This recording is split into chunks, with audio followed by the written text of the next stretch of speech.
Hi, my name is Carla, I'm from Brazil, and I'm here to tell you why I am not going to the World Cup. One of the reasons for making this video is that every time I tell someone that I'm from Brazil, someone in the group tells me that they're gonna go to the World Cup.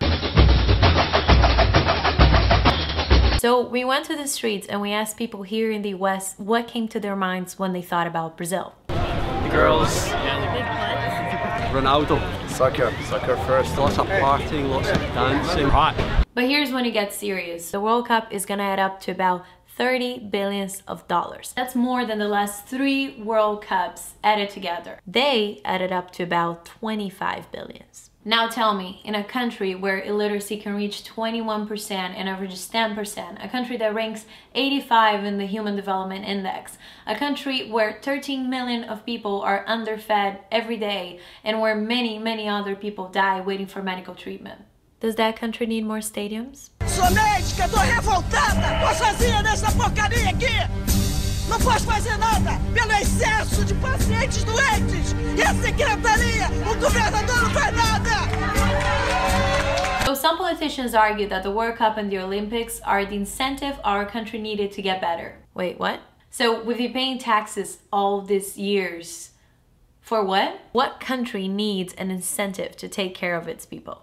Suddenly, there's all this money to build stadiums, and the population is led to believe that the World Cup is just the change they are needed for their lives to get better. But the truth is that most of the money that comes from the games and the stadiums goes straight to FIFA, and we don't even see it. And the money that comes from tourists and investors goes straight to the hands of those people that already have money. So yeah, maybe the guy who's selling ice cream on the beach is gonna do better that week, but will the event really change his life?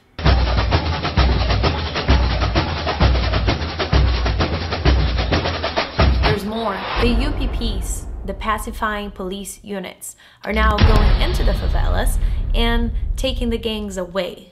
Now, where do you think they're taking those gangs to, and for how long are they really gonna be gone? We call this in Brazil putting the dirt under the rug. It's a temporary solution for a much deeper problem. Plus, what do you think comes with samba, partying, and dancing?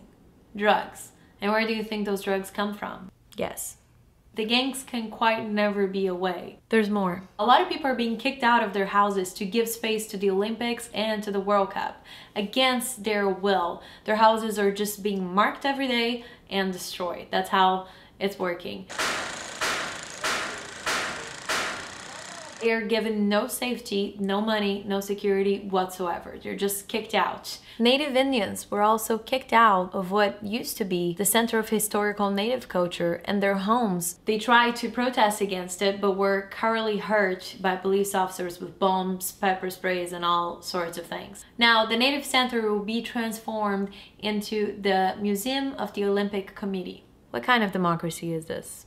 Now, don't get me wrong. I think the World Cup and the Olympics are great events, but they're not what our country needs right now. Look at the other nations that hosted the World Cup. Look at the costs of maintaining what we built.